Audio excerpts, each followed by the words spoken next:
Baik, silakan untuk kelompok 5 untuk mempersiapkan presentasi pada siang hari ini. Monggo, saya berikan sepenuhnya kesempatan kepada panjenengan untuk mengeksplor apa hasil diskusi panjenengan dan bagaimana untuk rekan-rekan yang lain memberikan feedback materi kita pada siang hari ini. Silahkan. Assalamualaikum warahmatullahi wabarakatuh. Waalaikumsalam warahmatullahi wabarakatuh.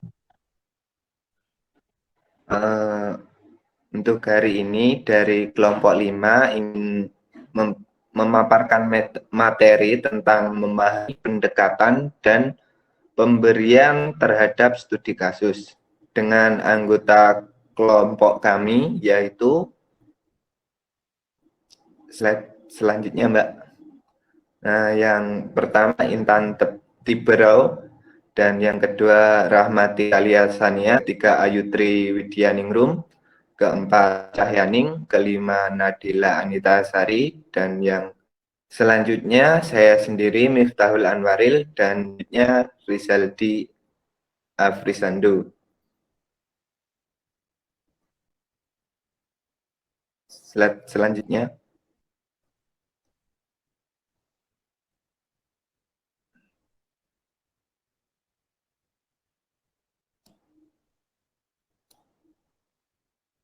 Untuk materi yang pertama yaitu konseling individual. Konseling individual adalah proses belajar melalui hubungan khusus secara pribadi dalam wawancara antara konselor dengan seorang konseli. Konseli mengalami kesukaran pribadi yang tidak dapat ia pecahkan sendiri. Kemudian ia meminta bantuan konselor untuk membantu menyelesaikan masalahnya. Dalam strategi ini, diusahakan agar hubungan konseli dan konselor terjalin secara dinamis dan khusus. Dalam hubungan ini, konselor dapat menerima konseli secara pribadi dan tidak memberikan suatu penilaian ataupun sehingga konseli merasakan adanya orang lain dapat memahami permasalahannya. Selanjutnya, Mbak. Nah, dalam konseling individu akan ketika konseli mengalami krisis masalah yang komplit. Yang kedua, masalah yang dibicarakan memiliki tingkat kerahasiaan tinggi yang harus dilindungi. Yang ketiga, berkaitan dengan upaya menafsirkan hasil tes kepribadian konseli yang bersifat ketakutan atau tidak nyaman untuk membicarakan masalahnya dalam situasi kelompok. Yang kelima, konseli tertolak di lingkungan kelompoknya. Yang selanjutnya, topik yang penyimpangan perilaku seksual. Dan yang ketujuh, yang terakhir, konseli membutuhkan pengakuan tersendiri. Dan untuk slide selanjutnya akan dijelaskan oleh Mbak Intan Tiberau. Oke, untuk slide yang selanjutnya.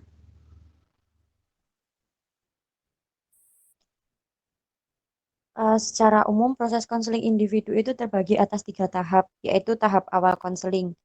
Jadi, tahap awal ini terjadi sejak konseli bertemu dengan konselor, dan Kavanagh menyebut tahap awal ini dengan istilah introduction atau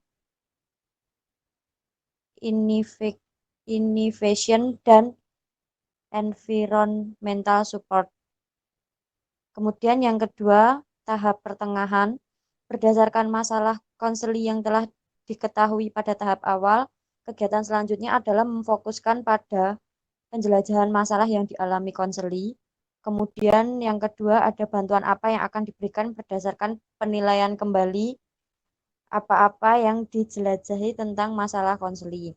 Dan yang ketiga ada tahap akhir konseling. Pada tahap akhir ini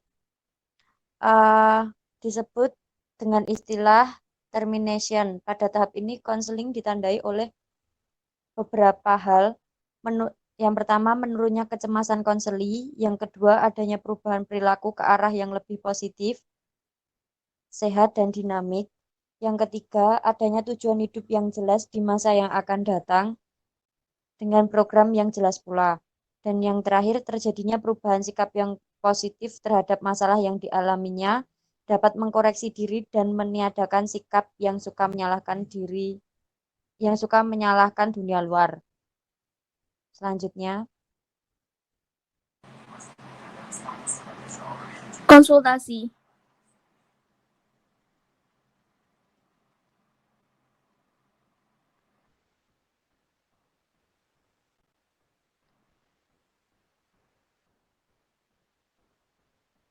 Teknik lain dalam lain adalah konsultasi. Konsultasi merupakan salah satu strategi bimbingan yang penting sebab banyak masalah karena suatu hal akan lebih berhasil jika ditangani secara tidak langsung oleh konselor.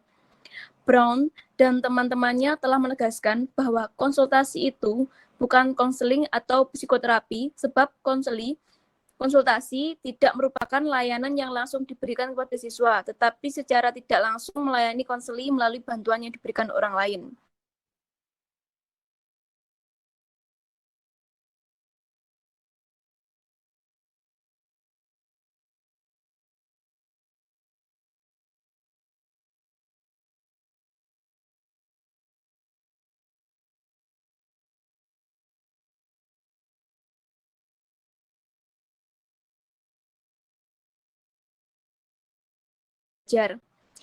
Yang ketiga, memperluas layanan pendidikan bagi guru dan administrator. Yang keempat, membantu orang lain bagaimana belajar tentang perilaku. Dan yang terakhir, kelima, menciptakan suatu lingkungan yang berisi semua komponen lingkungan belajar yang baik.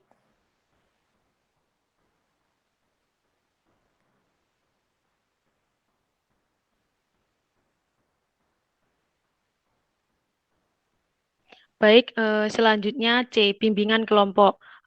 Bimbingan kelompok dimaksudkan untuk mencegah berkembangnya masalah atau kesulitan pada diri konseling. Isi kegiatan bimbingan kelompok terdiri atas penyampaian informasi yang berkenaan dengan masalah pendidik berbeda, seperti pribadi dan masalah sosial, yang tidak disajikan dalam bentuk pelajaran. Selanjutnya,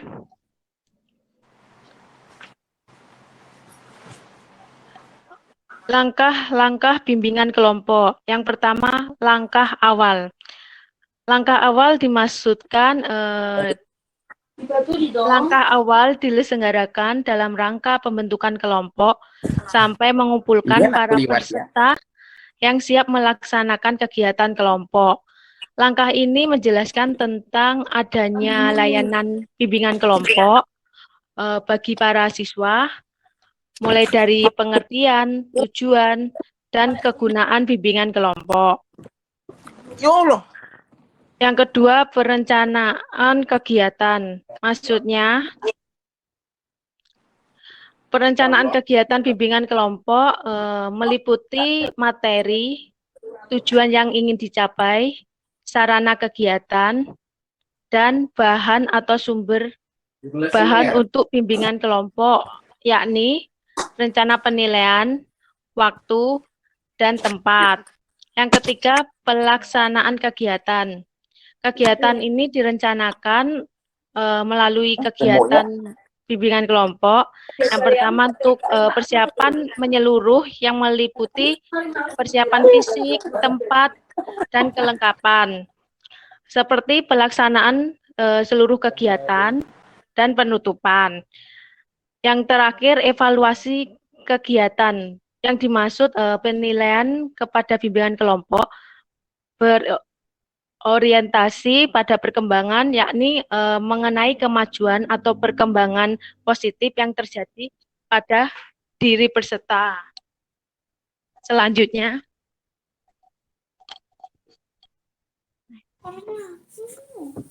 Selanjutnya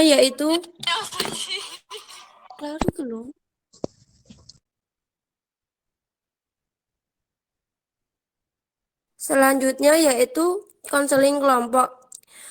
Konseling kelompok adalah suatu upaya bantuan kepada peserta didik dalam suasana kelompok yang bersifat pencegahan dan penyembuhan dan diarahkan kepada pemberian kemudahan dalam rangka perkembangan dan pertumbuhan. Konseling kelompok bersifat pencegahan dalam arti bahwa konseling yang bersangkutan mempunyai kemampuan untuk menyelesaikan masalahnya.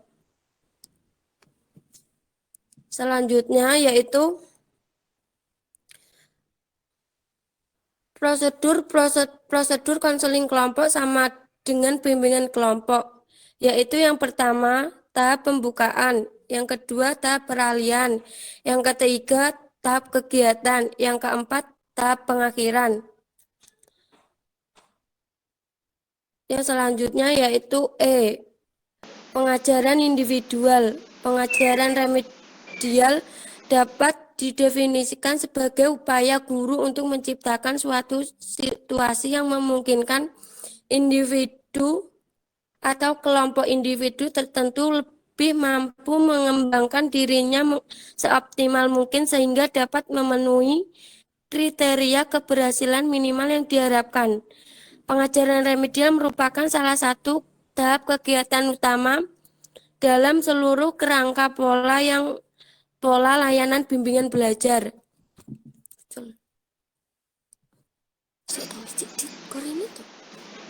Yang selanjutnya yaitu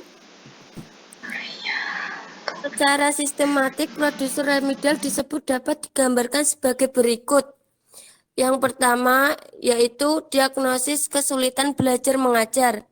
Yang kedua, rekomendasi. Yang ketiga, percelahan kembali kasus. Yang ketiga, pilihan alternatif tindakan. Yang kelima, layanan konseling. Yang keenam, pelaksanaan pengajaran remedial. Yang ketujuh, pengukuran kembali hasil belajar mengajar. Yang kedelapan, reevaluasi. Yang kesembilan, tugas tambahan. Yang kesepuluh, hasil yang diharapkan.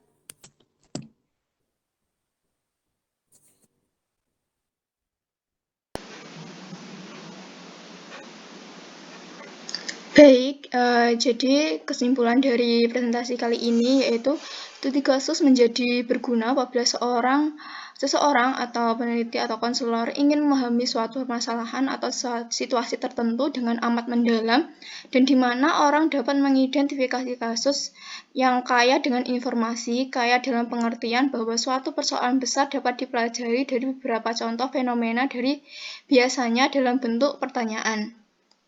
Studi kasus pada umumnya berupaya untuk menggambarkan berbeda individual atau variasi unik dari suatu permasalahan dalam rangka mencari informasi tentang sebab-sebab timbulnya masalah serta untuk menentukan langkah-langkah penanganan masalah tersebut, maka diperlukan adanya suatu teknik atau metode pengumpulan data atau fakta-fakta yang terkait dengan permasalahan yang ada. Ada beberapa strategi yang bisa digunakan konselor dalam usaha membantu penyelesaian permasalahan siswa. Di antaranya adalah konseling individu, konsultasi, bimbingan kelompok, konseling kelompok, dan pengajaran individual.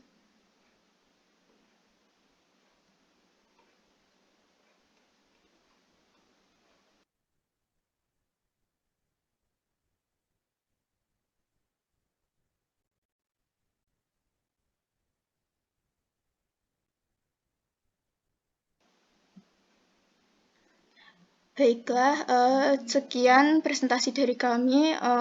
Apabila ada yang ingin bertanya, dibuka sesi tanya jawab dengan 5 penanya. Silahkan.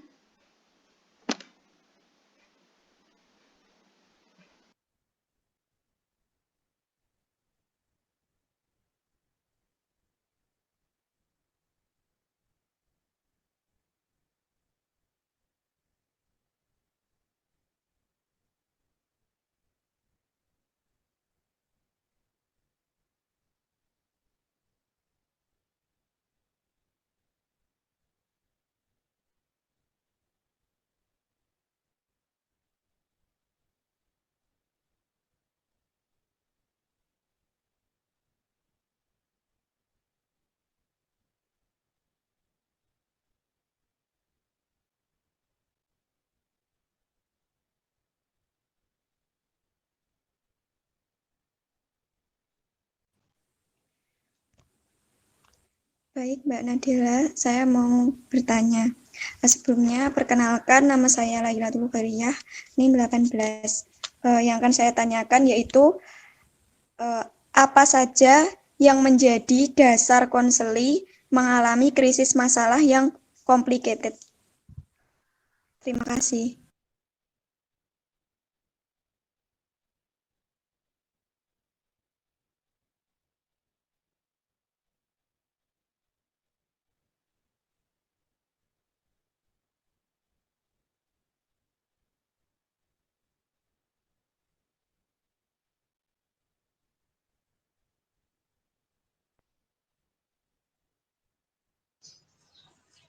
Izin bertanya Mbak Nadila, perkenalkan nama saya Kanelia NIM 04. Yang saya tanyakan, bagaimana bentuk-bentuk pelaksanaan pengajaran remedial? Jelaskan. Terima kasih.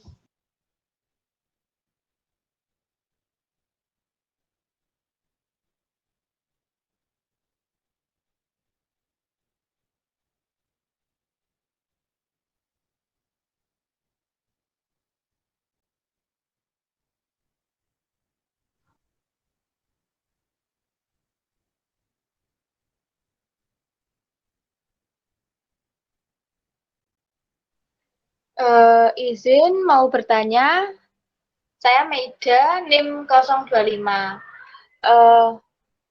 Mau tanya, ini tadi kan dijelaskan di konseling individu di bab yang slide ketiga kalau nggak salah.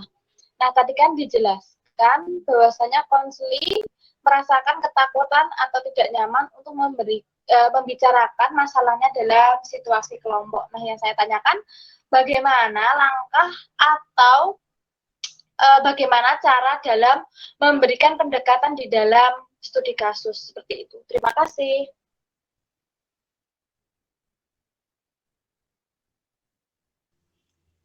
Izin bertanya, saya Ernita Widianingrum, NIM 019. Saya mau bertanya, bagaimana cara konselor menyelesaikan masalah konseli yang tertolak di lingkungan kelompoknya? Terima kasih.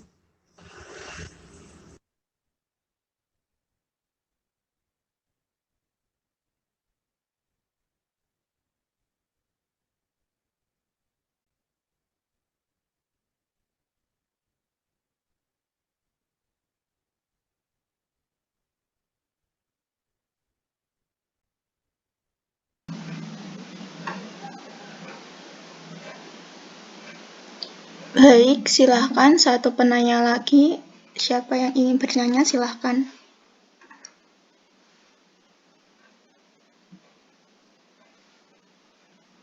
Atau mungkin bisa dijawab dulu dari teman-teman kelompok yang ingin menjawab pertanyaan dari teman-teman yang sudah bertanya, silahkan.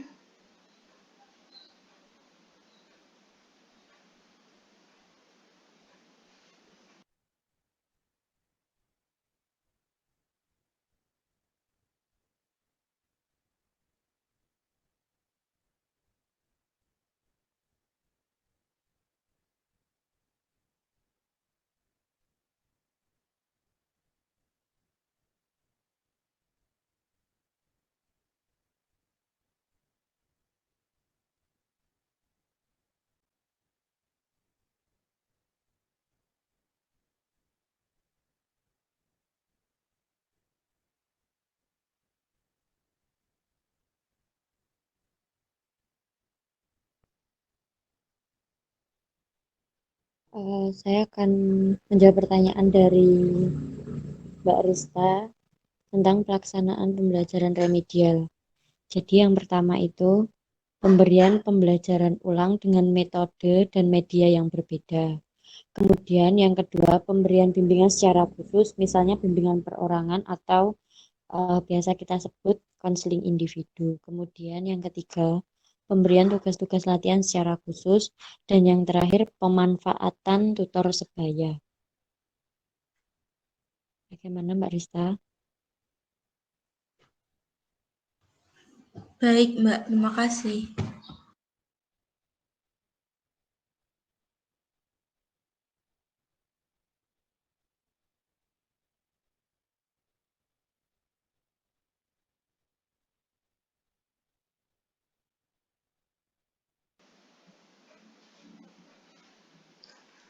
Baik, saya akan menjawab pertanyaan dari Mbak Laila.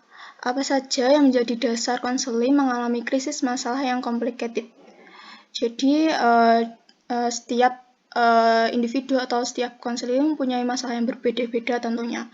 Mungkin yang menjadi dasar permasalahan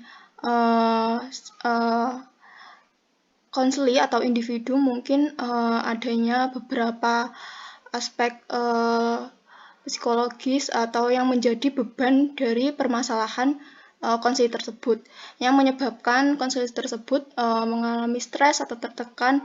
Hal itu yang mungkin menjadi dasar dari yang membuat konseli itu merasa mengalami krisis atau mengalami permasalahan yang complicated seperti itu. Bagaimana Mbak Laila, apakah bisa dipahami?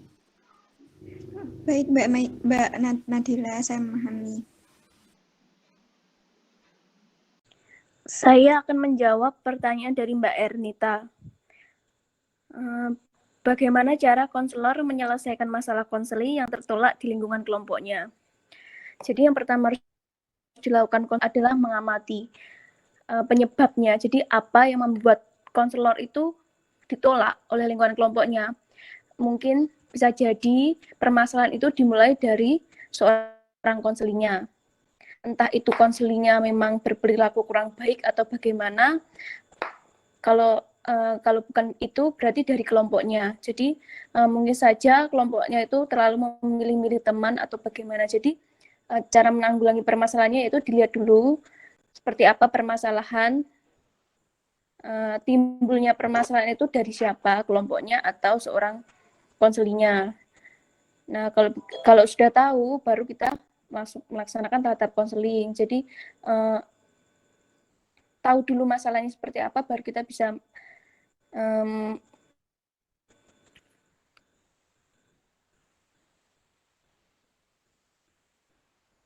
jadi baru bisa menyelesaikan permasalahannya seperti Mbak Ernita. Iya, terima kasih Mbak Sania. Ya. Saya akan menjawab pertanyaan dari Mbak Meida. Tadi pertanyaannya, di dalam konseling individu dijelaskan, konseling merasa ketakutan atau tidak nyaman untuk membicarakan masalahnya dalam situasi kelompok, langkah atau bagaimana cara dalam memberikan pendekatan di dalam studi kasus. Jadi gini Mbak, kita tuh sebagai konselor harus bisa terampil. Nah, jika ada konseli yang tidak nyaman atau ketakutan atau malu membicarakan masalah dalam situasi kelompok, yang harus kita lakukan sebagai konselor adalah memberikan yang pertama kenyamanan.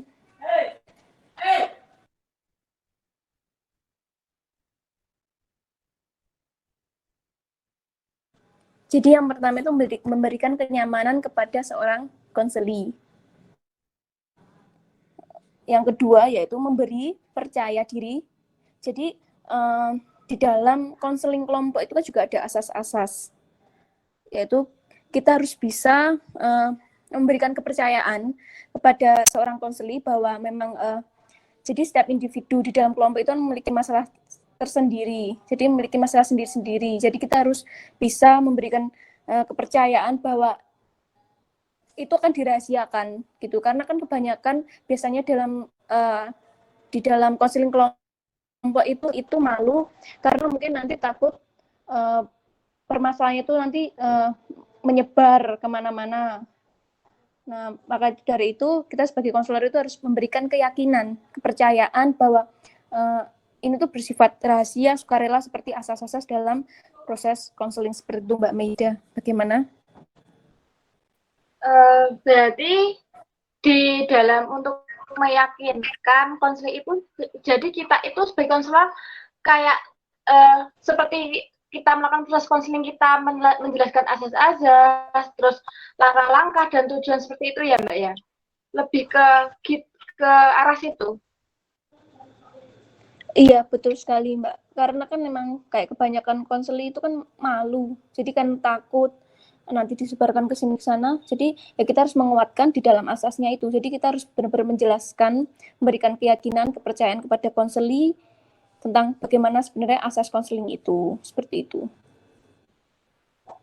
Oke, terima kasih. Terus lalu untuk langkah-langkahnya dalam konseling individu itu di dalam studi kasus ini berarti itu sama ya Mbak? Kalau misal kita itu mau melakukan proses konseling itu sama ya? Iya. Sama? Iya. Apa ada perbedaan? Di dalam studi kasus itu ada perbedaan apa sama gitu?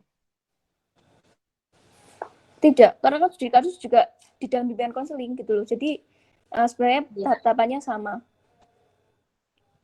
Oke, terima kasih Mbak Rahmatika penjelasannya.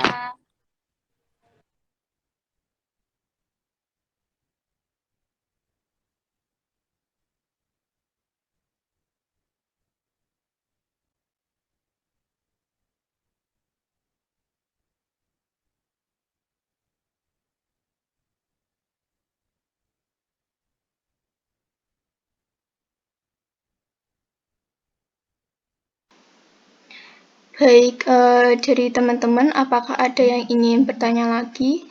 Apabila tidak ada, kami tutup presentasi kita hari ini. Apabila ada kesalahan, kami mohon maaf. Wassalamualaikum warahmatullahi wabarakatuh. Waalaikumsalam warahmatullahi wabarakatuh.